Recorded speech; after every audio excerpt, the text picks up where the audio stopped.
Aria Morrison copied the same column of figures for the third time, not because the sum had altered, but because the first entry held a faint tremor where her pen had caught and blotted, and she could not bear to leave proof of unsteadiness on a page her mother would inspect.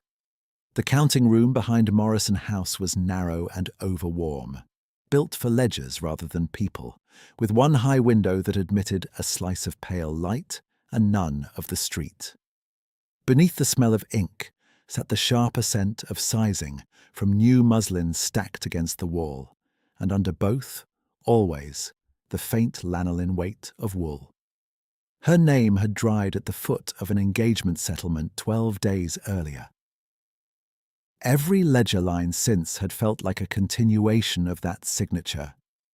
The door opened without warning, and Lydia Morrison entered as she entered every room, not with speed, but with certainty that space would arrange itself around her. Her gown was pearl grey, severe and perfectly fitted through the shoulders, her gloves uncreased. She never raised her voice. She never needed to. She set a folded paper beside Aria's elbow and laid one finger on the margin where a date had been written. "You will attend Mr. Cresswell's mother at 3, Lydia said. "The lace order requires your approval. The church has been secured for the second Thursday in November. Sentiment is waste." Aria looked at the date and then at her own hands, which rested flat on the desk, as if they belonged to a woman more tranquil than she felt. "I understand." Lydia's pale eyes did not soften. They measured. Understanding is not the objective. Compliance is. Aria inclined her head once. "Yes, Mother." Lydia took the ledger from her, scanned the page, and returned it with the same expression one might offer decent cloth, purchased at a fair price. "Your father made generous provisions and expected discipline in return. You will not embarrass his name in the final stages of this arrangement." At the mention of her father, memory arrived with the precision of pain. His hands broad and roughened by bolts and crates before the business had prospered. His laugh echoing in this very corridor when she was 10 and could not yet keep columns straight. The day he had told her that cloth revealed character because one could not hide a weak weave under bright dye forever.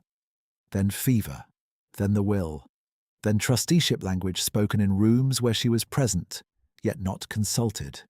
Lydia as controlling guardian of every coin until Aria married. Aria as beneficiary in theory and obligation in practice. She had signed because the bank had threatened seizure of the drapery, and because Lydia had placed the notice before her with a steady hand and said, in that same measured tone, that one daughter's reluctance could not outweigh 42 employees' livelihoods. By the first week of October, Aria's life had narrowed to tasks designed to keep her visible and contained. She reviewed invoices under supervision, sat through trousseau fittings in rooms crowded by women who spoke over her shoulder, received callers only when Lydia chose to admit them, and crossed the house by routes that seemed accidental until she noticed they never passed the front gate unaccompanied. She did not plead for freedom. The gesture would have fed the system that held her. She tightened ribbon on parcels, signed receipts, and carried tea to seamstresses whose fingers shook by evening over candlelight hems.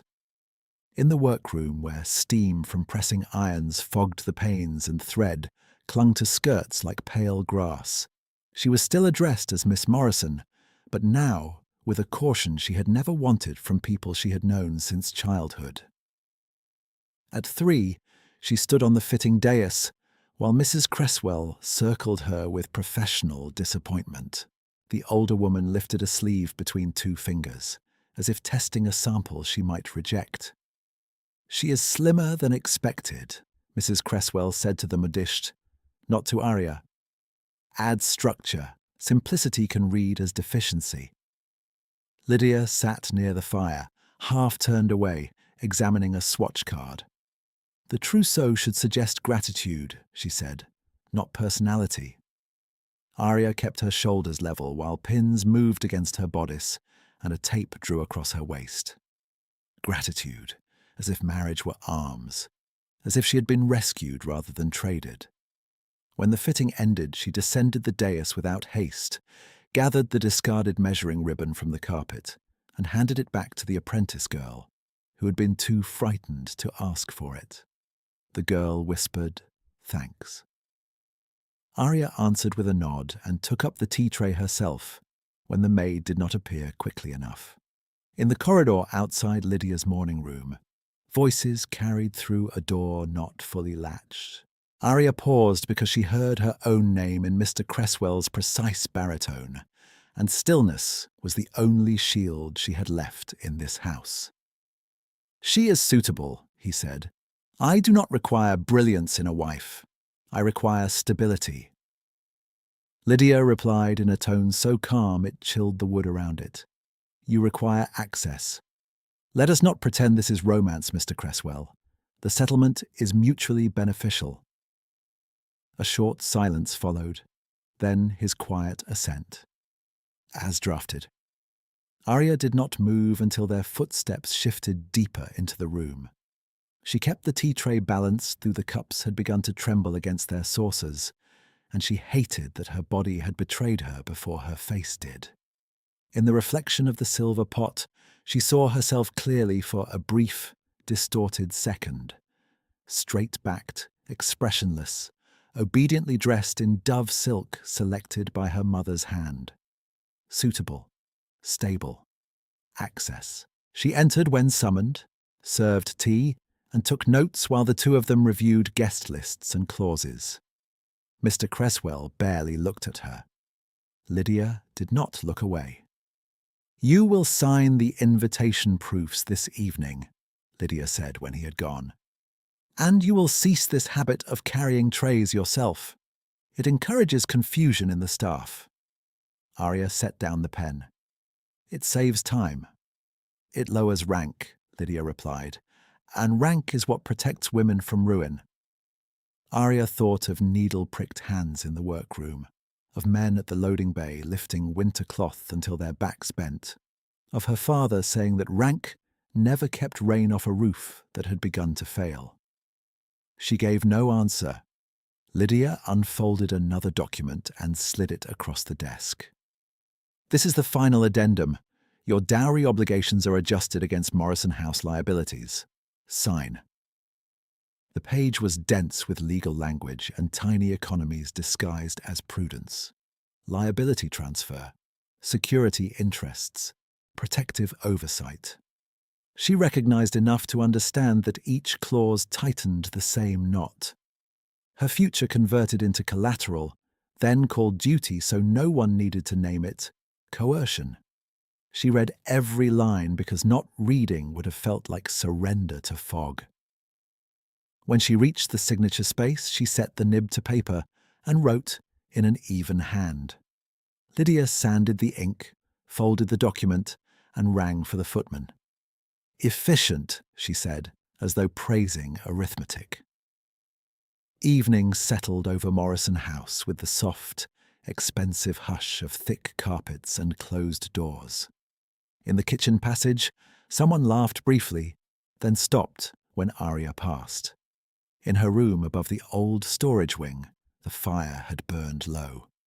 She removed her gloves, sat on the edge of the narrow bed, and pressed her fingertips into her palms until the ache steadied her breathing. She did not cry. Something harder than tears formed inside her. Not anger exactly, not yet resolve, but a dense, deliberate center that refused to dissolve no matter how often the day asked it to. She knelt, reached beneath the cot, and touched the small leather travel bag hidden in shadow. One dress of plain wool, a chemise. Her father's folding measure, brass worn smooth at the hinge. A purse with 8 sovereigns and a few shillings. She had packed it the night she signed the first settlement and left it there because preparation was the only freedom no one had thought to forbid. When the house clock struck 10, she returned to the counting room with a candle and copied one final page of figures for morning review. Outside the high window, carriage wheels hissed over damp stone. Inside, her pen moved in clean strokes from debit to credit, loss to promise, promise to possession. Near midnight, she capped the ink, stacked the ledgers, and locked them in the cabinet Lydia required.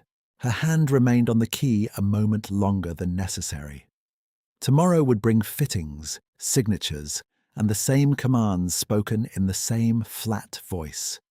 She knew that with the clarity of numbers. She also knew, with equal certainty, that obedience and consent were not the same thing, no matter how elegantly the contract had been drawn. She turned the key, set it in Lydia's locked drawer, and took the candle into the corridor, where the house had gone still enough for floorboards to answer each step.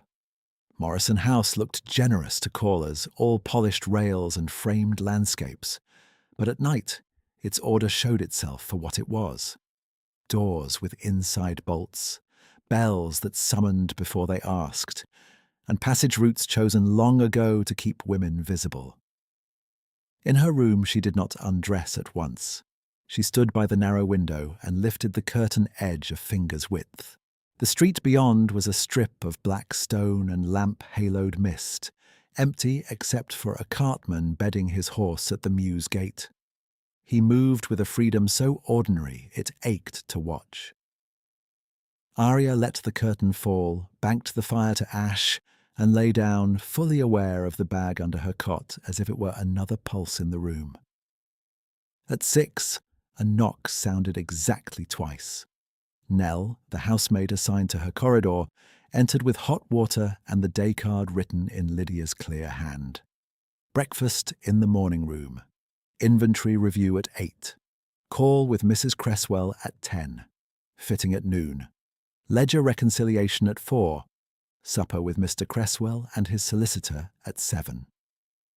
Arya read it while steam lifted from the basin and blurred the ink at the edges. Nell hesitated by the washstand.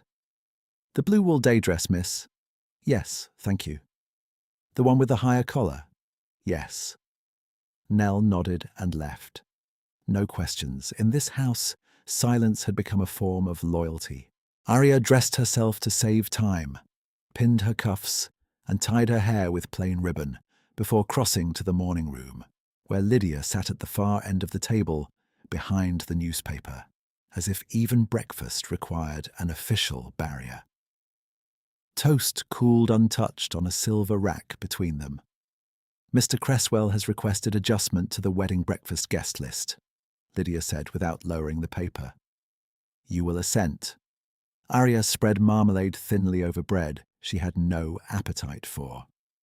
"If there is no practical objection, I will assent." Lydia folded the paper with exact corners. "Practical objection is not your sphere." Arya lifted her cup. "Then I will assent." The ritual repeated itself through the morning with the precision of machinery. In the inventory room, she checked bales against delivery notes while Mr. Pritchard, the clerk, recited totals fast enough to discourage interruption. In the parlour at 10, Mrs. Cresswell spoke of guest rank as if ordering trimmings by colour, while Arya answered each point in a voice that neither hurried nor argued. At noon, the modiste tightened laces to improve line, and Lydia approved the effect with one brief nod that felt like a ledger mark set beside an acceptable cost. By the second week of October, Arya had learned that constraint was not dramatic. It was administrative. Permission slips for church attendance. An aunt invited to every call so no conversation could turn private. Accounts she could audit but not disperse. Her father's trusteeship had been designed to protect, and Lydia had perfected the art of using its language as a lock. At 1:30, she escaped, if carrying tea through service corridors could be called escape. In the workroom above the yard, heat from pressing irons turned the air soft and damp. Women bent over seams in 2 long rows, needles rising and falling in bright rhythm. Arya set the tray down, filled chipped cups, and moved from table to table with sugar, milk, and the little plate of currant buns she had asked cook to bake with yesterday's stale bread, so none would be charged to waste. "Miss Morrison, you ought not," murmured Mrs. Hale, the senior seamstress, though she accepted the cup with both hands. "It is already done," Arya said. One of the younger girls looked up, startled by kindness she had not expected to receive from anyone tied to Lydia's authority. Arya saw the girl's fingertips, reddened and split from steam and starch, and without comment, she shifted the nearest lamp farther from her station so the heat would not strike her face directly. Small adjustments, the only kind she could make without permission. When she returned the empty tray to the back stair, voices from the laundry court drifted through the half-open service door. 2 footmen polishing carriage lanterns spoke in low tones that sharpened when they thought no one of consequence stood near. 6 weeks, one said. Mrs. Morrison wastes no time when profit is involved. The gentleman is dry as old paper, said the other. Poor Miss Arya. Poor is not the word. Fortunate, if you ask me. Better married than left to accounts. Arya did not pause long enough to be seen listening. She went on to the counting room, set down the tray, and opened the shipping ledger. Fortunate. The label settled over her like dust. She turned a page. At 4, Lydia came in with a packet of correspondence and laid it beside the inkstand. These require your hand. Arya scanned the first letter. It was to a supplier in Leeds, confirming reduced order volume due to temporary restructuring. The phrase was Lydia's. So was the decision. The winter wool quantities are too low, Arya said. If frost comes early, we will lose contracts to Bell and Stern. Lydia removed one glove finger by finger. We will not lose what can be controlled.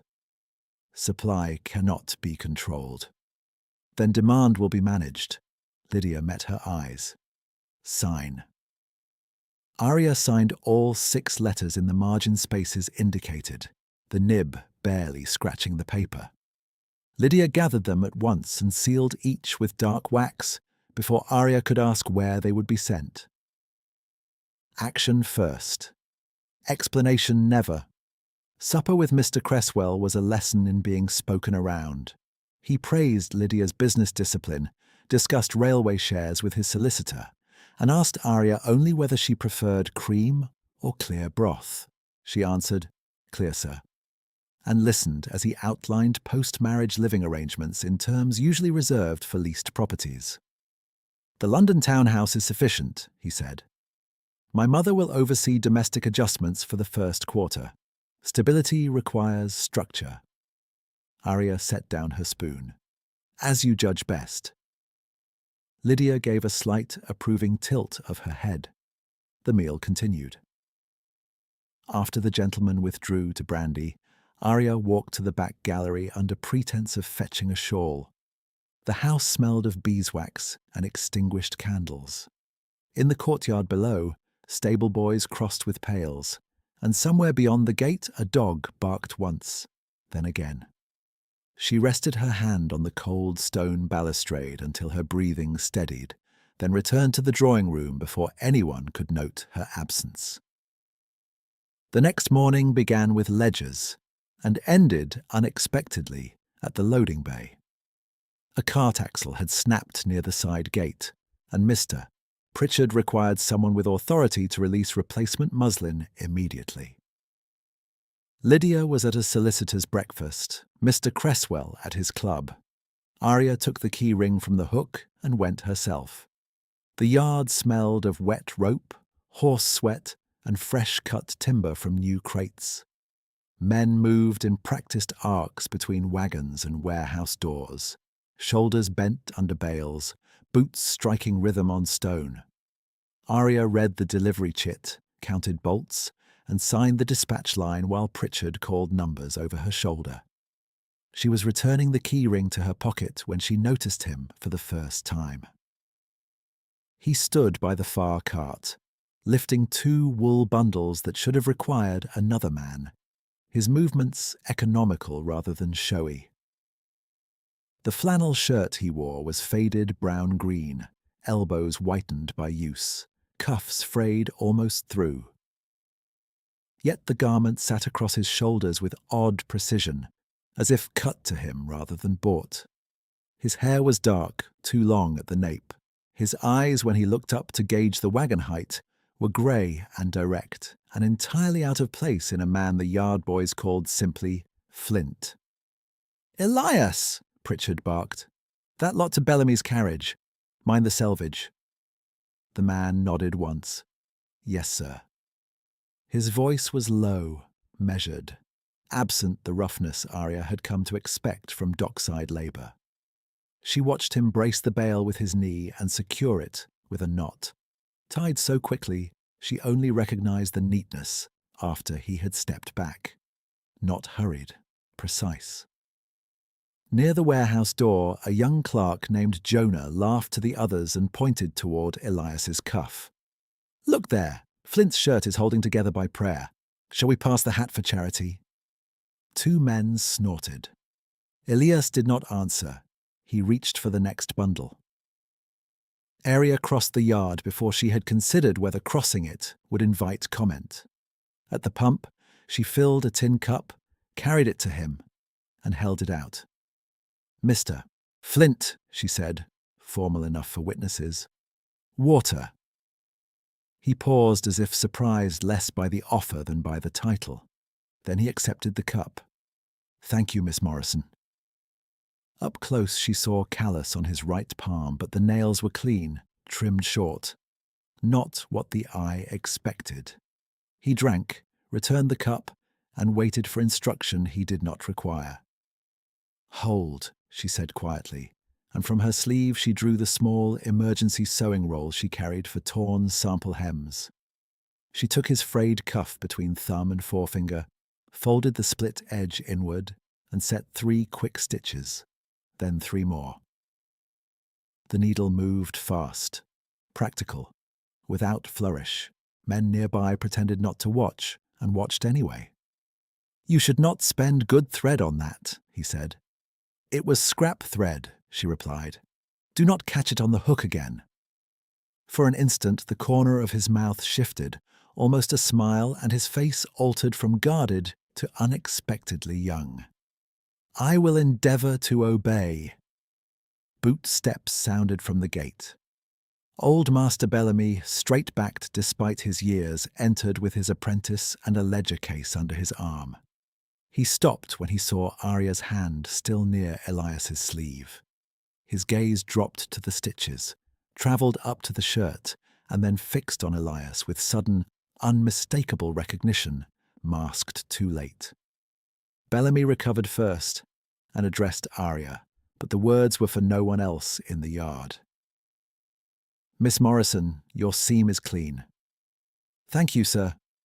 He touched the worn flannel near the shoulder seam with one bent finger, almost reverent. "I cut that flannel myself," he said, each word distinct.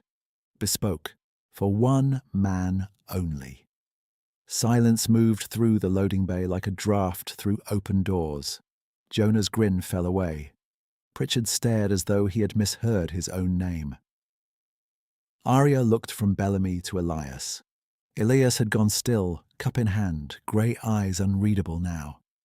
Bellamy inclined his head to Arya. "Mrs. Morrison expects me in the front parlour. I trust the dispatch is in order." "It is, Master Bellamy." He turned and continued toward the house without another glance back, but not before Arya caught the apprentice's startled look, fixed on Elias with the same bewildered respect. Elias set the tin cup on the crate beside them. "You should return indoors, Miss Morrison. The yard is no place for silk shoes." Arya looked down. Mud had darkened the hem of her skirt. One shoe was already marked. She did not step away. "Neither is this shirt, it seems," she said. His gaze held hers for one measured beat. Appearances are often economical. Economical for whom? For those who need to move unnoticed.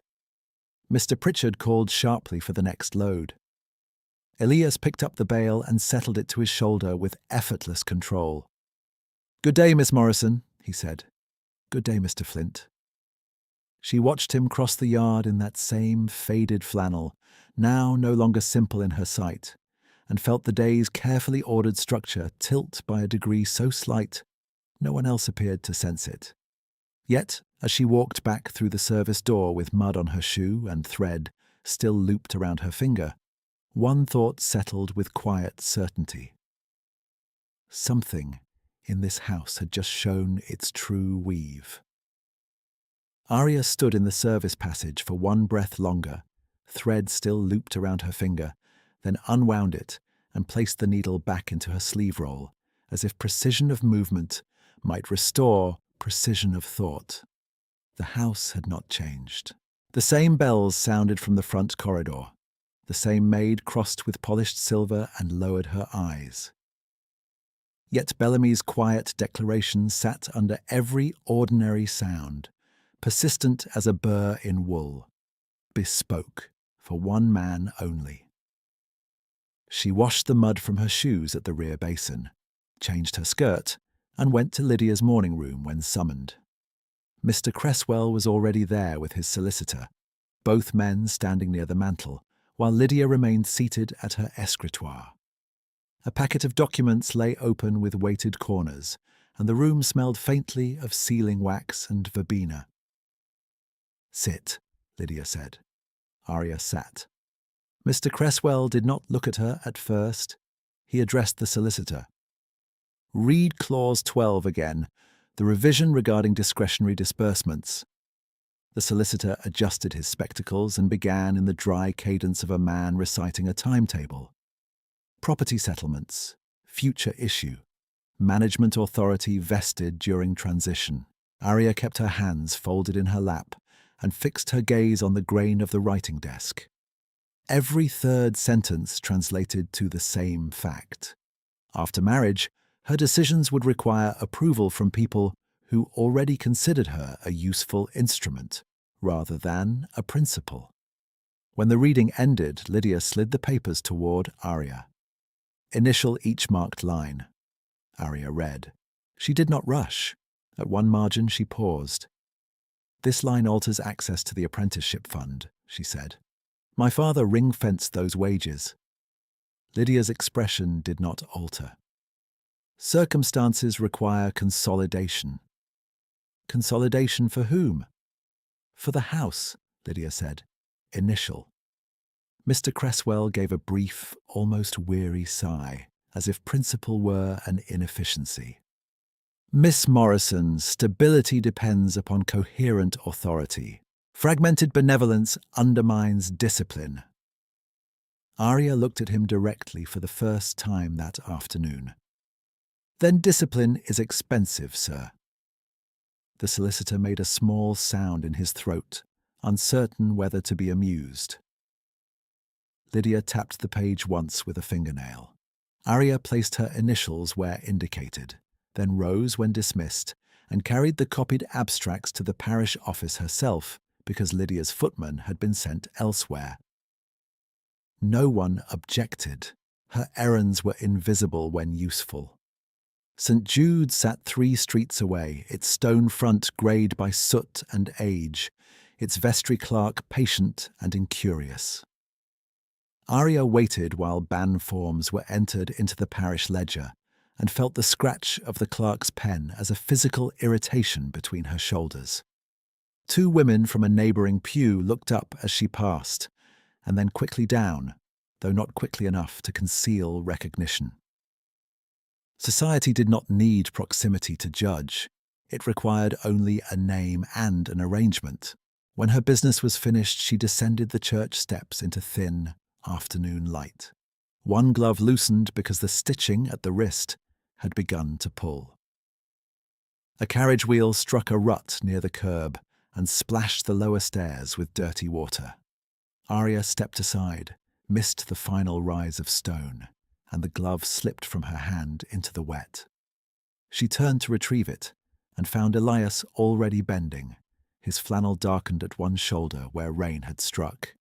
He lifted the glove, brushed it once against his own sleeve, and offered it to her on an open palm. "Miss Morrison," he said. No title had ever sounded less performative. No pity, no calculation, only acknowledgement, clear and exact. "Mr. Flint." She accepted the glove, their fingers not quite touching.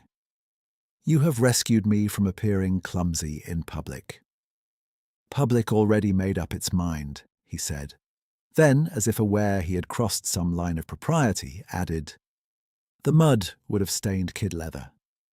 His eyes were grey, not soft, not hard, observant in the particular way of someone who had long practiced noticing what other people missed, because they considered it beneath them. Arya drew on the glove and found the wrist seam aligned, as if he had corrected it when he brushed away the grit.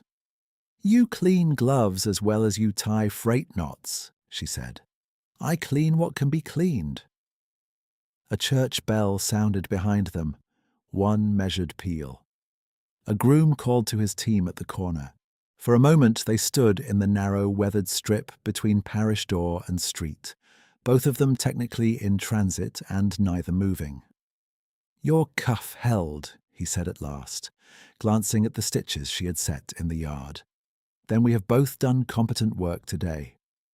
Something shifted at the edge of his mouth, the restrained beginning of a smile, and then the smile arrived fully, for a heartbeat, and remade his face from reserved labourer to man of startling, unguarded warmth. It was gone quickly, but not quickly enough to be denied. "Good afternoon, Miss Morrison," he said. "Good afternoon, Mr. Flint." He stepped back to allow her passage, and she descended to the pavement, with her spine straight and her pulse unexpectedly uneven.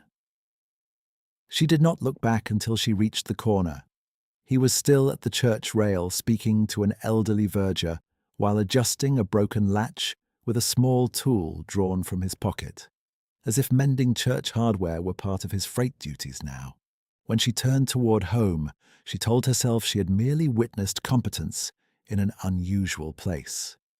It ought to have been that simple. By the following Thursday, Morrison House had entered the final cycle of pre-wedding display. Guest confirmations, menu tastings, flower invoices, and endless consultations about lace that would be worn once and preserved forever as proof of expenditure. Arya moved through it in silence and did what was required. She approved shipment lists in the morning, stood for measurements at noon, and kept the apprenticeship ledger hidden under trade circulars each evening so she could preserve at least one set of honest numbers. Elias appeared at the loading yard each day in the same flannel, sometimes with a cart team, sometimes on foot, always at hours that did not align with a single carrier route. Once, she watched him read an upside-down dispatch note while waiting for Pritchard's signature, his gaze flicking across columns too quickly for pretense. Another morning he corrected a mislabeled bail lot in French under his breath, then repeated the correction in plain trade terms when a porter asked. No one else seemed to hear either sentence. Arya did not ask questions. Questions demanded trust, and trust demanded room she did not yet possess. Instead, she observed and stored detail the way she stored receipts, folded, dated, not discarded. At the rectory garden on Sunday, she was assigned a charitable errand that Lydia considered socially useful and financially negligible. A box of surplus remnants was to be delivered for parish blankets, with Arya present to demonstrate Morrison generosity. The rectory's kitchen garden lay behind low brick walls, narrow beds of late herbs and winter cabbages lined with frost-browned edging. The curate's wife thanked her with formal warmth, and then hurried inside to settle a kitchen dispute, leaving Arya alone among stacked crates and two apprentices sorting cloth. One boy fumbled a bundle of wool and apologized when it fell open in damp soil. Arya knelt, shook loose dirt from the selvage, and began refolding each length to keep moisture from the weave. When she reached for the final piece, another hand lifted the far end first. Elias stood opposite her, sleeves rolled, flannel cuff once again neatly basted where she had repaired it, and then reinforced by someone with finer thread. He held the wool steady while she folded. "You are assigned to parish service now?" she asked. "I carry what requires carrying. This morning that includes 6 yards of broadcloth and a crate of onions." "Both feed people," he said. She almost laughed, not at him, but at the dry steadiness with which he flattened absurd hierarchy into practical fact. They worked in silence for several moments, the wool passing from his hands to hers and back, his grip careful at the edges to avoid pulling the nap. He knew cloth, not as a labourer who moved weight, but as a man trained to respect structure. At the far path, the younger apprentice called out, "Flint, where shall this lot be marked?" Elias answered without raising his voice. "Parish ledger, donation inventory, Morrison account credited by weight, not by estimate." The boy nodded and obeyed immediately, though he was not Morrison's staff and owed him no formal deference. Arya noticed the exchange and kept folding.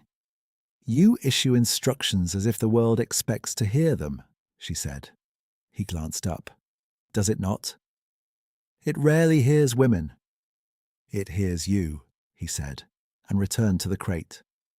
The statement was so plain she could not classify it as flattery.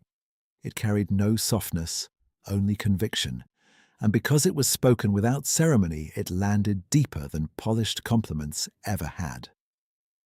Arya tied the final bundle and stood, brushing soil from her skirt.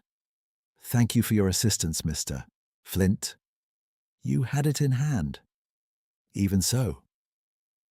A bell rang from inside the rectory. Voices approached along the stone walk. Lydia's acquaintance, Mrs. Halbrook, and 2 other parish ladies, all feathers and scrutiny. Elias stepped back at once, lifted the onion crate as if that had been his only purpose, and moved toward the service gate before the women reached the beds. Mrs. Halbrook smiled at Arya with bright concern sharpened to a point. "My dear, you look flushed. Charity work does not suit delicate constitutions." Arya looked at the woman's immaculate gloves and said, "Then I am grateful my constitution is sturdy." Mrs. Holbrook blinked, uncertain whether she had been challenged. Arya inclined her head and walked past with the donation receipt in her hand. 3 days passed before the musicale at Harcourt House, where Lydia intended Arya to be seen beside Mr. Cresswell, in a setting grand enough to quiet rumour. Harcourt's rear entrance was a world of harness leather, coal smoke, and impatient servants balancing silver trays, while carriages discharged rank by rank at the front portico. Arya had been sent through the service corridor to avoid a spill in the main stairwell and found herself paused near the musicians' anteroom, while footmen argued over crate placement. "The pianoforte stand goes upstairs now," one insisted. "It does not fit the turn," said another. "Wait for 4 men." From the shadows by the scullery door, Elias spoke once. "Angle the base, remove the upper rail, carry on the diagonal. You need 2 men, not 4. The footman turned. One began to object, saw him clearly, and fell silent.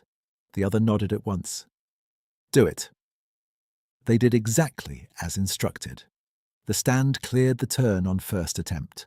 Arya watched from the corridor threshold, hidden by a screen of palms and gilt urns, while Elias replaced the rail and tightened its screws with the same small tool she had seen at the church. His movements were economical, competent, entirely untheatrical. A household steward approached him with a folded list, waited while he read it, and then said, "Very good, sir," before catching himself and correcting, "Very good, Flint." Elias handed back the list without comment. When he looked up, he saw Arya. He did not startle. He simply crossed the passage with that same controlled stride and stopped at a proper distance. "You should not stand here," he said quietly. "The floor has been waxed. It is slick near the turn. I am escorted by excellent instructions, it seems." His gaze flicked toward the ballroom doors where violins had begun their tuning run. "Mr. Cresswell is in the blue salon with your mother." "I know." A pause, brief and charged by things neither would name. In the ballroom beyond, guests laughed in clustered crescents of silk and satin, an entire social order rehearsing itself under chandeliers. In the service passage, coal heat pressed close, and the wall paint showed old scuffs beneath fresh cream. "Miss Morrison," he said, "if anyone asks, you have been delayed by the stair traffic." Arya understood at once what he offered. Not deception for sport, but a minute of unowned time in a night, priced by appearance. "And if no one asks?"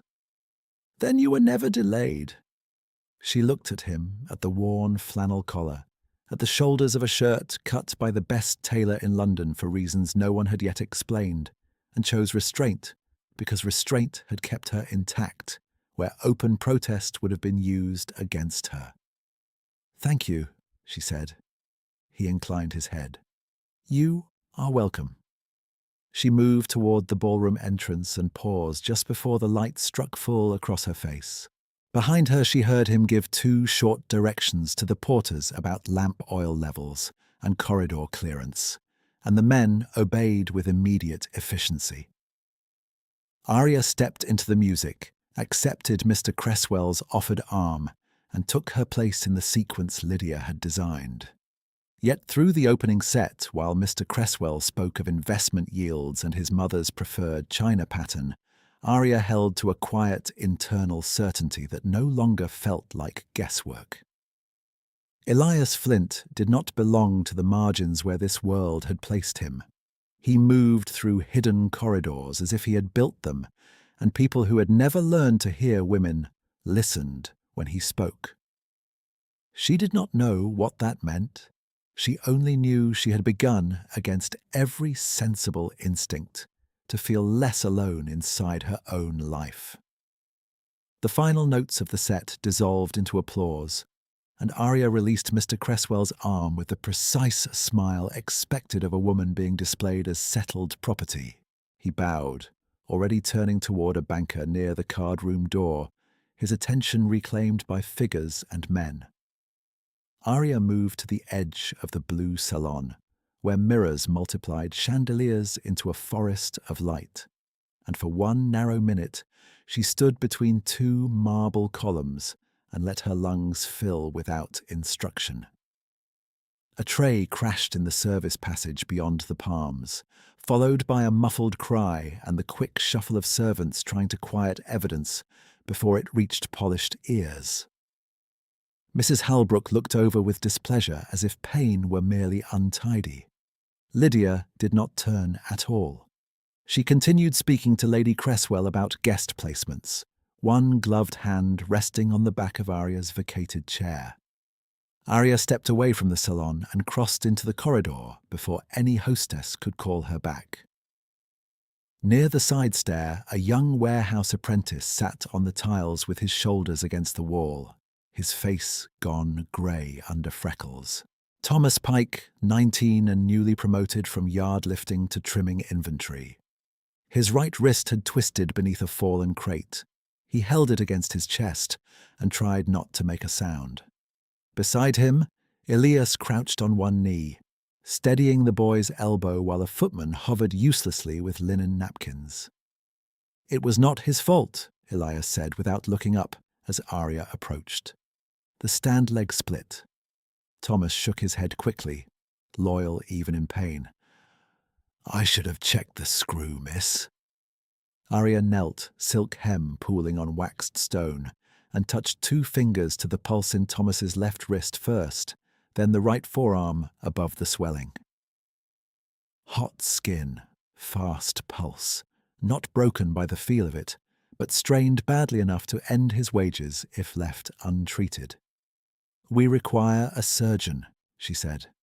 The footman glanced toward the salon door. "Mrs. Morrison gave instruction, miss. No physicians in the house tonight. She said a public scene would invite talk." Elias's jaw tightened once. He did not contradict the order. He held Thomas steady and waited for Arya. Lydia appeared at the corridor mouth then, as if summoned by disobedience itself. Her gaze took in Thomas on the floor, Arya kneeling, Elias beside them. Her expression did not sharpen. It cooled. "Remove him through the mews," Lydia said to the footman. "Pay 2 days' wages and release him. We are not running an infirmary." Thomas tried to stand at once, failed, and swallowed the sound it cost him. Arya rose. "Mother, he cannot lift his arm." "Then he cannot work," Lydia replied. "Mr. Pike, you are dismissed from Morrison's service, effective immediately." Elias stood slowly, one hand still near Thomas in case he fell again. His eyes were grey and unreadable, but there was a contained force in his stillness that made the footman step back.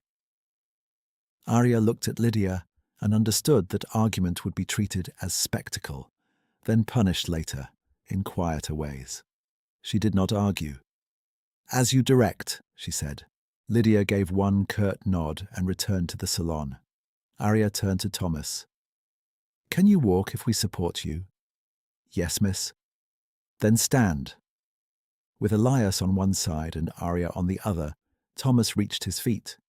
They moved him down the back stair to the laundry court, out through the mews gate where carriage noise covered the effort. Arya signalled a hackney and gave the driver Dr. Everleigh's address in Brook Lane, a surgeon who treated Morrison's seamstresses discreetly when steam burns turned serious. Thomas started to protest. "I have no funds for—" "You are not paying," Arya said. At the clinic door she handed the driver coin, then followed Thomas and Elias into the narrow waiting room that smelled of carbolic and damp wool. Dr. Everleigh came within minutes, sleeves rolled, spectacles low on his nose. He examined the wrist, rotated the joint once, and nodded. "Severe sprain, no fracture," he said. "Splint for 10 days. Light duty after, if his employer has any sense." "His employer does not," Arya answered before she could soften it. "What is your fee?"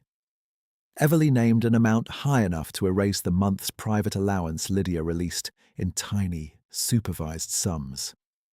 Arya opened her reticule and counted what she carried. It was not enough. She removed her gloves, reached beneath her collar, and drew out the small chain she wore, hidden beneath her bodice. At its end hung an emerald pinhead, reset into a pendant after her father's death, because Lydia considered stick pins unfashionable for women. Her father had worn it on market days. It was the only piece of him she had kept on her person. She set it on Everleigh's desk. "This covers tonight and his follow-up," she said. "If it exceeds your fee, apply the remainder to medicine for your workroom girls." Everleigh looked at the stone, then at her face, and inclined his head. "It does." Thomas stared as if she had handed over a crown. "Miss, I cannot—" "You can heal," Arya said. "That is all." Elias had remained near the door, hands clasped behind him, giving the room the privacy of distance. When she turned, he was watching her with an attention so direct it almost felt like touch. "See him home after the splint is set," she said to Elias. "His mother lives on Weaver's Lane." "I know the address," Elias replied. Of course he did. He seemed to know every address where work bent people thin. By Monday evening, Thomas Pike's place in the Morrison workroom had already been assigned to a cheaper boy from the docks, and Lydia referred to the replacement as if no interruption had occurred. Arya spent the day at fittings, sat through a lecture from Mrs. Cresswell on the moral value of restraint, and corrected 3 inventory errors introduced by the new boy in his first hour. At dusk, she went to the storage room where winter remnants were kept, selected 2 lengths of soft brushed wool, and carried them to the empty seam table nearest the rear lamp. Elias's flannel cuffs had split again at the edge where rope burned the cloth. She had seen it that morning when he lifted a crate in the yard and turned his wrist. The shirt could not survive another hard month without reinforcement, and winter had already begun to bite at dawn. She drafted a pattern from memory, cut 2 undercuffs, and began basting by hand so the new lining would sit inside the original sleeve without drawing the seam. Small stitches, even tension. Practical work, not pretty work. She lost track of the house clocks and marked time only by the cooling of the iron at her elbow and the ache that climbed from thumb to wrist. At some point, Nell appeared in the doorway with a candle stub. "You are wanted upstairs, miss." "No, leave the light. I will lock up." Nell set down the candle and withdrew. Arya finished one sleeve, turned the second, and pricked her finger when the thread snagged at a knot. She put the fingertip in her mouth, tasted iron, and kept sewing. She had given away the emerald, paid a surgeon, and purchased 10 days of healing for a boy Lydia considered replaceable. The arithmetic of it should have frightened her. Instead it felt, for the first time in weeks, internally coherent. When she tied off the last stitch, she sensed another presence before she heard him. Elias stood at the far threshold, cap in one hand, the corridor light behind him. He must have come through the loading door for a late dispatch, and he had stopped without announcement. Arya set the sleeve down.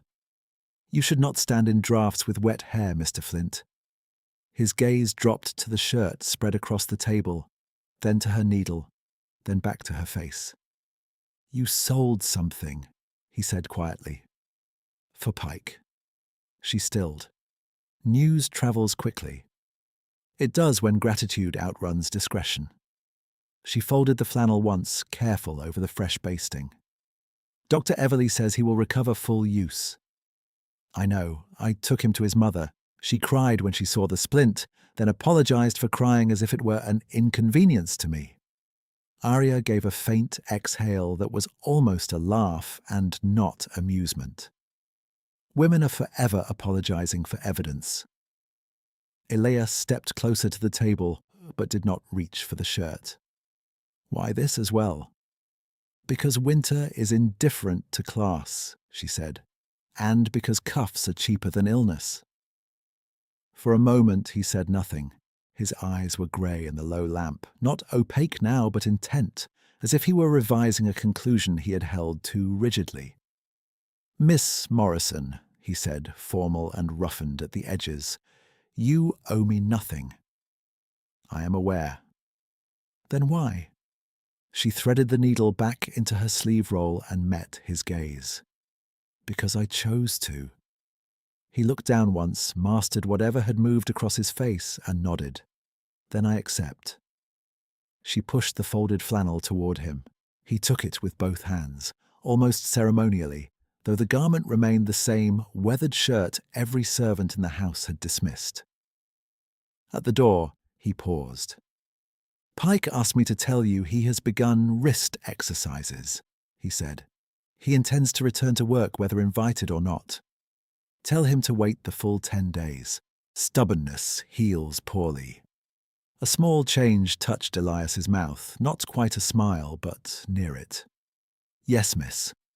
He left by the loading passage, and the workroom settled around her again. Thread on boards, dark windows, cooling irons. Arya extinguished the lamp, locked the door, and carried her sleeve roll upstairs with empty hands, where the emerald had once rested. 3 days passed before the wound arrived, and it came in the most ordinary corridor in the house. Arya carried 2 account books and a bundle of corrected invoices from the counting room toward Lydia's study, where the solicitor had requested signatures before noon post. The corridor runner muffled her steps.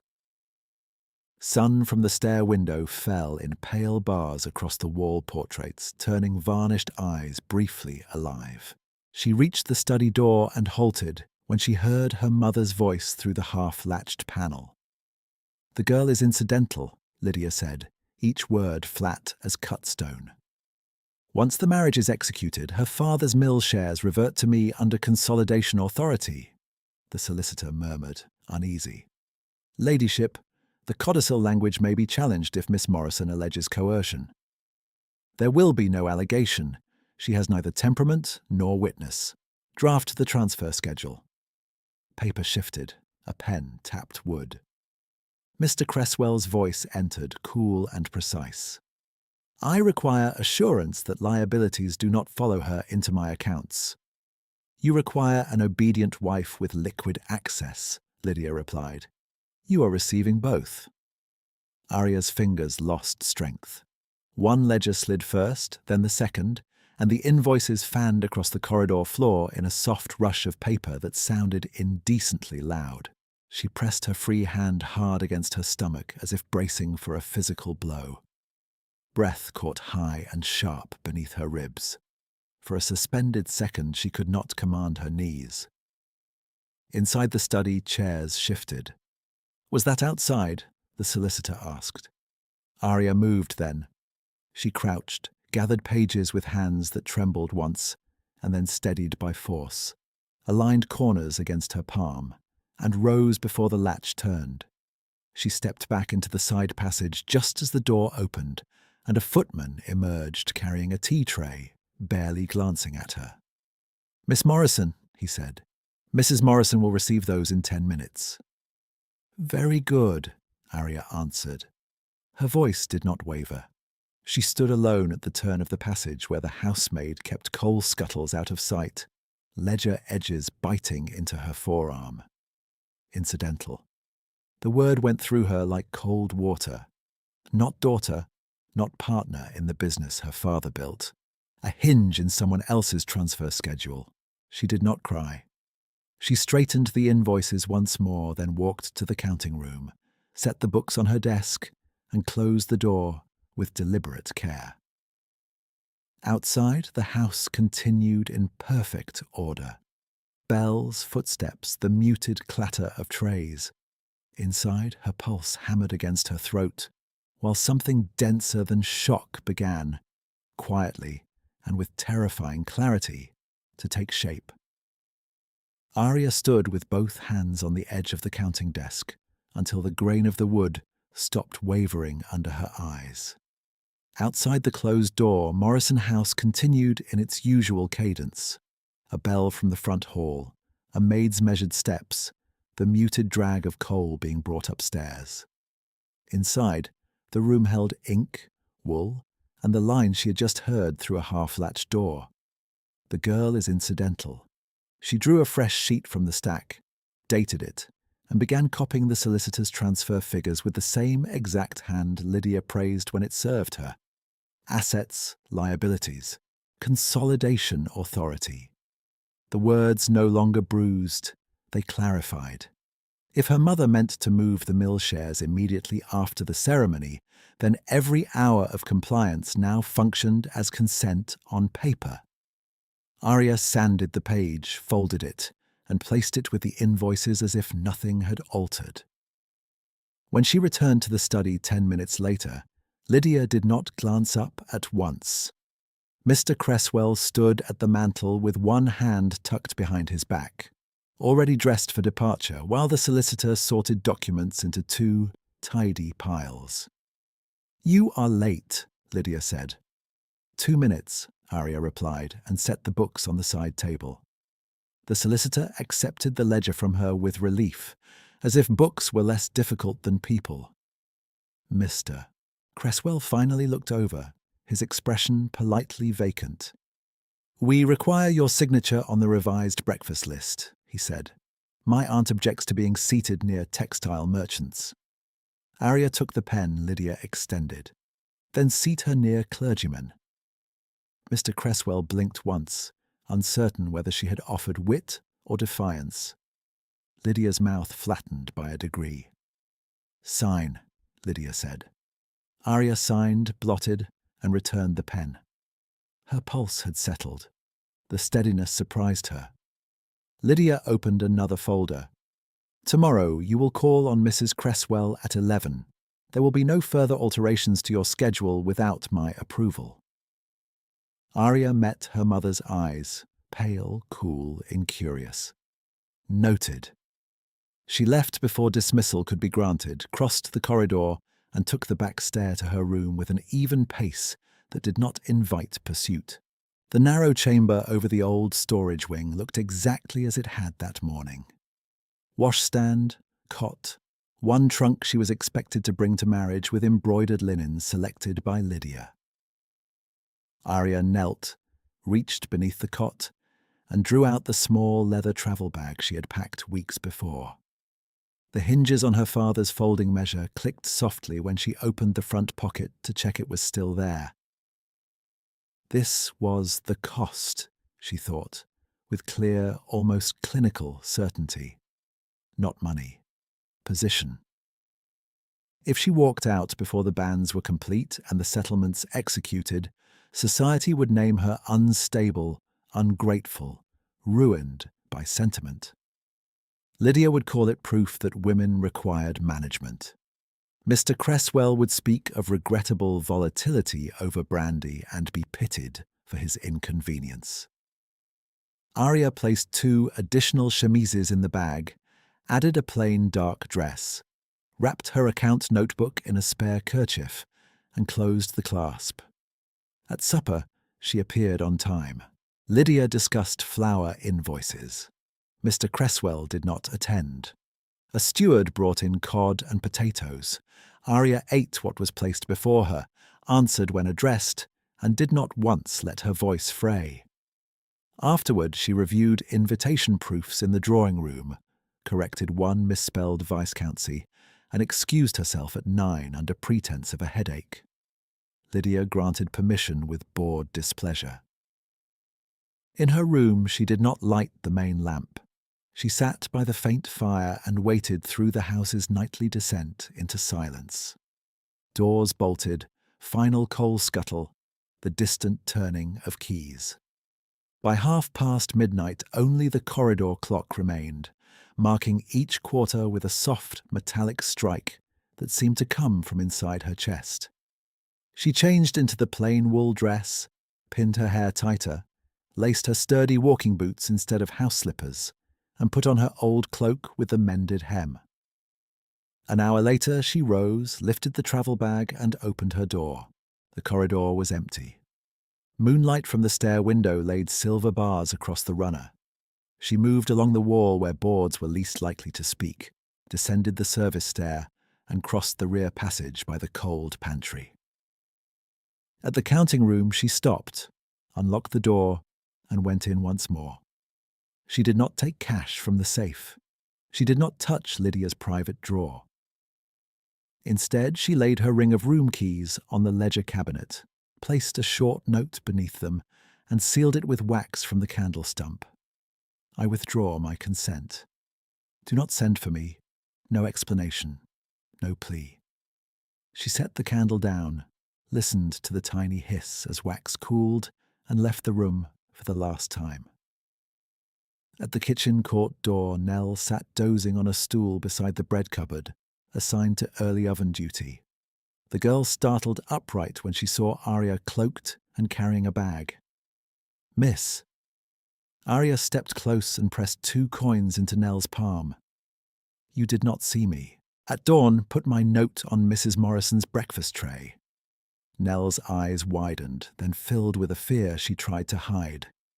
"If she asks, say only that I left it myself." Arya closed the girl's fingers over the coins. "You have done nothing wrong." Nell swallowed and nodded once. Arya opened the rear door and stepped into the mews lane. Night air struck clean and sharp, smelling of wet stone, horse, and distant chimney smoke.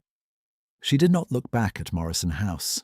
She walked east with the bag tight in her gloved hand, keeping to shadow where lamp pools failed to meet, passing shuttered shops and sleeping courtyards that by day would have judged and priced her the same way every room in her mother's world had done. By the time the church clock struck 4, she reached the narrow row of mews residences behind Harcourt Street, where grooms, widows, and men without declared rank rented rooms above stables. Elias had given the direction 3 weeks earlier after the musicale, in the same calm tone he used for lamp oil and stair traffic. If you require shelter, you may knock at number 7. She had filed it with other impossible facts and told herself she would never use it. Number 7 stood in darkness except for a single line of light beneath the door. Arya set down her bag to free her hand, then knocked once, firmly. Footsteps crossed the floor almost at once. The latch turned. Elias opened the door in formal black. For a suspended second, her mind refused the evidence in front of her. Not flannel, not worn cuffs. A dark coat cut with military precision. Waistcoat fastened to the throat, white linen untouched by labor dust. At his hand, where he held the door, a signet ring caught the hall light. His posture had altered less than his clothing, yet the change was total. The same man, now stripped of concealment she had mistaken for station. His eyes found hers, steady and grey. "You came." Arya picked up her bag. "You said I might knock." "I did." He stepped aside immediately, opening the threshold wide. "Come in, Miss Morrison." The room within was plain but not poor. Scrub table, map case on the wall, travelling trunk with brass corners, papers weighted beneath a compass near the hearth. No clutter of a labourer's lodging, no performative luxury either, a place chosen for use. He closed the door behind her and set the bolt with a quiet click. "Are you followed?" "No." "Did anyone see you leave?" "One person. She will not speak beyond what is required." He inclined his head, absorbing each answer as if he had long practiced assessing risk in narrow windows. Then, after a brief silence in which the fire gave one soft pop, he said the sentence that reordered every corridor of the past month. "I am Rhys Vale, Marquis of Blackthorn, co-trustee your father appointed to protect your inheritance until you chose freely." Arya held the bag handle so hard the leather edge pressed a line into her palm. She heard the words with perfect clarity and no immediate comprehension, as if the language were known, but the meaning delayed by distance. "Co-trustee," she repeated. "Yes." "My mother told me she alone held authority." "She held daily authority under the interim instrument," he said. "Your father amended it by codicil 6 months before his death." Bellamy witnessed. So did Colonel Fenwick of the War Office. His voice remained even, almost gentle in its restraint. "The codicil becomes operative when coercion is evidenced or when you withdraw consent in writing." Arya saw all at once the flannel cuff Bellamy had touched with reverence, the upside-down ledger glance in the yard, footmen obeying a labourer's one-sentence instruction, the steward at Harcourt catching himself mid-sir. Surveillance transformed into proximity. Proximity transformed against intention into recognition. "You were auditing Morrison accounts," she said. "I was. Disguised as freight labour.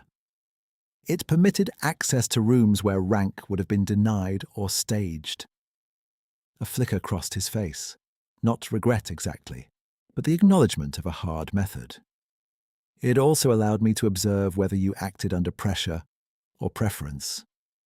I could not intervene legally without proof." Her chin lifted a fraction. "You tested me. I verified what I hoped was true." Silence settled between them, not empty but full of revised memory. Arya removed her gloves one finger at a time, buying herself breath. On his table lay a folded document bound with dark ribbon and sealed in red wax, impressed with the same crest as his ring. He followed her gaze. "Your father's codicil. I did not show it sooner because if Lydia suspected a second trustee active in London, she would have buried the ledgers and accelerated the marriage within days. I needed her to proceed as if unobserved. And I was the bait." He did not evade. "You were the principal. But yes, You were exposed to risk I would have prevented if statute allowed. A primary anger flared, clean and brief. Not because he had lied, everyone in her world lied by omission when power required it, but because he had watched her stand in rooms designed to diminish her and said nothing. Yet layered beneath that came another fact she could not dismiss. He had given Thomas Pike instructions, known Weaver's Lane, carried freight, accepted her stitches as if they mattered, and opened the door now without conditions. "What do you require from me tonight, Lord Blackthorn?" she asked. His answer came at once. "Nothing you do not choose. You may rest here under my protection. At first light, I can take you to my aunt's townhouse in Russell Square, where no one enters without her leave. Or, if you prefer, to a solicitor independent of both Morrison and Cresswell. You will sign only what you wish." The formal title hung between them. Lord Blackthorn. It did not fit the man she knew in Flannel, and yet it explained him with ruthless precision. She exhaled slowly. "Do not call me Miss Morrison." A pause, then quieter. "Aria." Her name in his voice carried none of Lydia's ownership, none of Cresswell's appraisal. It landed like a door unlatched. From the lane outside came the rattle of an early milk cart and the first faint call of a vendor beginning the day. Dawn had not yet broken, but the night had turned toward it. Aria set her travel bag beside the hearth, straightened her shoulders, and met Rhys Vale's gaze with the calm she had built line by line in ledger margins and service corridors. "I left a note withdrawing consent," she said. "At breakfast, she will read it. Then the codicil is active. What happens next?" His eyes held hers, grey and unwavering. "Next, we end this properly." Aria held his gaze a moment longer, then crossed to the table where the sealed packet lay and placed her fingertips on the wax crest, as if touch might steady the scale of what had begun. "If this is to end properly," she said, "it ends in my mother's own room, with witnesses she selected." Rhys inclined his head once. "That was my expectation.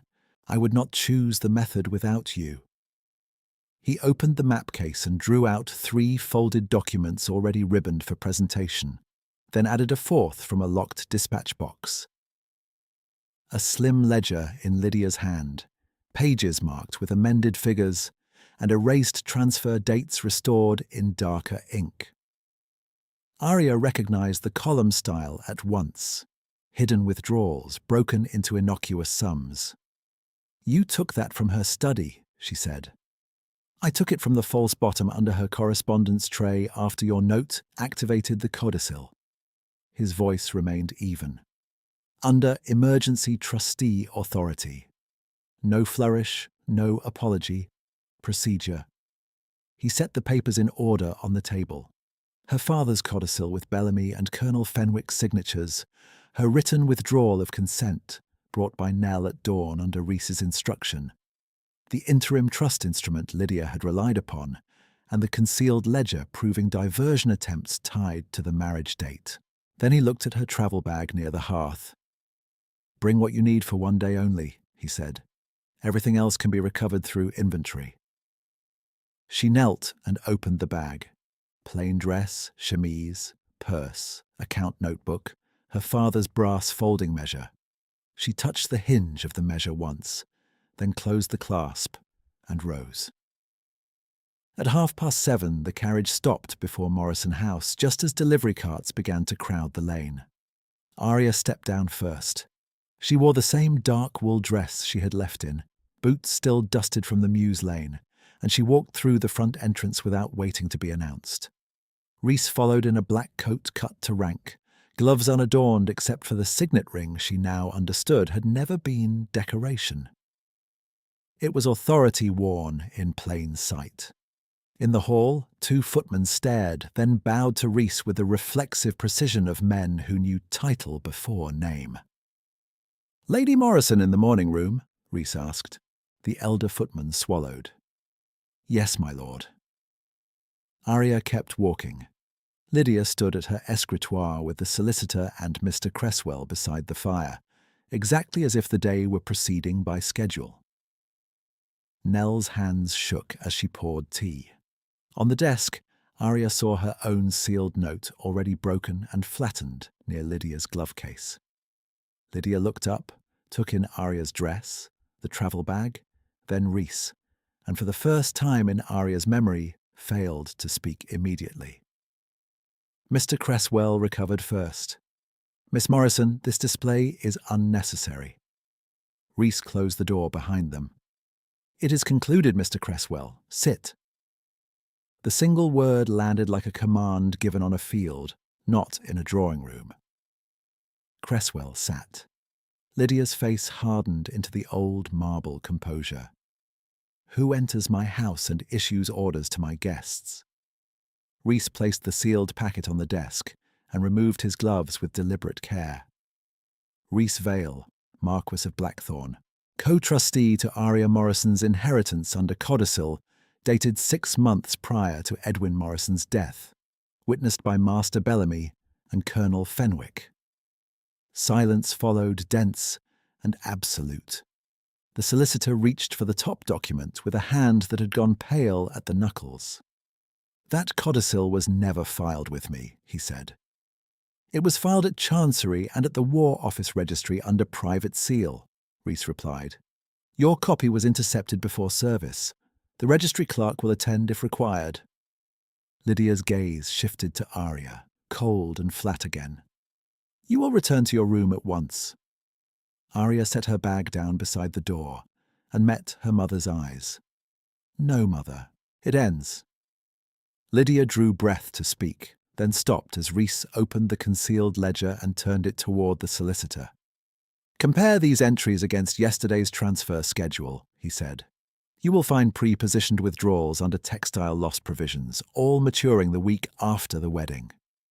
The solicitor scanned one line, then another, then removed his spectacles and rubbed the bridge of his nose. "Mrs. Morrison, these figures are not disclosed in your submitted books." "They are contingency reserves," Lydia said. "They are undeclared diversions," Rhys answered, "and coercive intent is established by Miss Morrison's written withdrawal and your recorded statement that she is incidental to asset transfer." Mr. Cresswell looked from one face to another, calculating. "Recorded statement?" Rhys produced a small wax cylinder from his coat pocket and set it beside the ledger. "Dictation device placed in the corridor niche yesterday under trustee warrant. The solicitor's own voice confirms date and time." The solicitor closed his eyes briefly. "I do." Lydia's hand tightened on the desk edge. "You had no right to spy in my house." "I had a duty to protect a beneficiary under coercion," Rhys said. "Rights and duties are not interchangeable." Mr. Cresswell rose halfway, then thought better of it. "I will not attach my name to contested property." Arya looked at him with calm that surprised even her. "Then do not." He gave a stiff bow to no one in particular and moved toward the door, pausing only to say to Lydia, "Our arrangement is void." He left without asking permission. The solicitor remained standing, papers in hand, visibly choosing survival through legality. Under the codicil, active control transfers immediately to Miss Morrison. "Mrs. Morrison, you retain personal dower rights under your late husband's settlement, but trusteeship is suspended pending full account." Lydia did not plead. Her cruelty had always been administrative. So was her defeat. "Where am I expected to go?" Rhys answered. "Dower house at Finch Lane has been prepared. Staff reduced to 4. Personal jewellery and clothing will be inventoried and conveyed today. Business ledgers remain here." Nell made a small, involuntary sound near the tea tray, quickly swallowed. Arya turned to her. "Nell, send word to Mr. Pritchard and Mrs. Hale that the workroom opens at 10 under my authority." Ask Thomas Pike to report for light duty if Dr. Everly has cleared him. Nell blinked, then straightened. Yes, miss. Yes, madam. The shift in address was quiet. It remade the room. By 10 o'clock, the workroom windows had been unlatched, and pale sun lay across the cutting tables, where steam had once clouded the panes. Arya stood at the central bench with her father's folding measure in her pocket and her account notebook open before her. Mrs. Hale, Pritchard, and 11 seamstresses waited in a tight line, uncertain whether this was rescue or another form of theatre. Arya did not make a speech. She handed Pritchard a revised wage sheet. Apprentice pay is restored to father's original scale. Injury leave for 10 days at half wage, certified by surgeon. Overtime entered daily, not weekly. Read it aloud. Pritchard read, voice faltering once at the new totals. No one interrupted. Thomas Pike arrived at the door with a proper splint and Dr. Everly's note in hand. His freckles stood out against a face still too thin from worry. Arya read the note, returned it, and pointed to the inventory desk. Seated duty for 1 week. No lifting. Yes, madam. His voice broke on the second word, and he steadied it. Thank you. Arya nodded toward the water jug. Drink before you begin. At noon, Master Bellamy came through the yard entrance carrying a long box. He bowed to Arya with old-fashioned formality, then set the box on the cutting table and opened it. Inside lay the flannel shirt, cleaned and pressed, but unmistakably the same garment, the cuffs now lined with Arya's hidden stitching and Bellamy's finer reinforcement. I thought you should see the architecture, Bellamy said softly. The shirt was cut for movement across classes. Durable seams, modest cloth, aristocratic fit. He asked me to weather it by hand so no valet's press would betray him. Arya touched the cuff she had mended in the yard. You knew from the first day. I knew from the day your father signed the codicil, Bellamy replied. I also knew your mother watched every doorway, so I looked surprised when I had to. His eyes gentled. That look in the loading bay was real enough for a different reason. I had not expected him to let anyone mend the shirt. He closed the box and left it with her. Late in the afternoon, after wage packets had been counted and signed, Arya carried 2 cups of tea to the smaller office overlooking the yard, the one Lydia had used for private instructions, and she now used for open books. Rhys stood by the window without coat, sleeves turned once at the forearm, reading the final transfer acknowledgement the solicitor had delivered under seal. He looked up when she entered, and the reserve in his expression eased by a degree that felt more intimate than any practiced charm. It is done, he said, filed, witnessed, uncontested. Arya handed him a cup. And my mother. At Finch Lane by now, she declined escort conversation. That is consistent. He accepted the tea, but did not drink immediately. You may dissolve my trusteeship entirely if you wish. The instrument allows it once your majority and free status are established. She set her own cup on the desk, then reached into her pocket and laid her father's brass measure beside his ringed hand. My father taught me that cloth tells the truth when stretched, she said. So do people. Rhys watched her, waiting. I do not require a guardian, she continued. I would accept a partner. The faintest smile appeared, then deepened and transformed his face from disciplined command to something openly human. Arya, that is the only role I have wanted since the church steps. Outside, cutters called measurements through the open windows, and Thomas laughed once at some dry remark from Mrs. Hale. Inside, nothing hurried. Arya picked up her cup again and leaned beside him at the window, shoulder not touching his, the space between them chosen rather than imposed.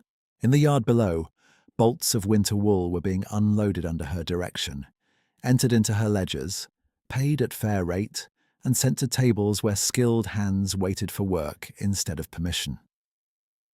When Rhys finally drank his tea, he did so without title, and when she looked at him, he was already looking at her as if recognition, once earned, required no further disguise.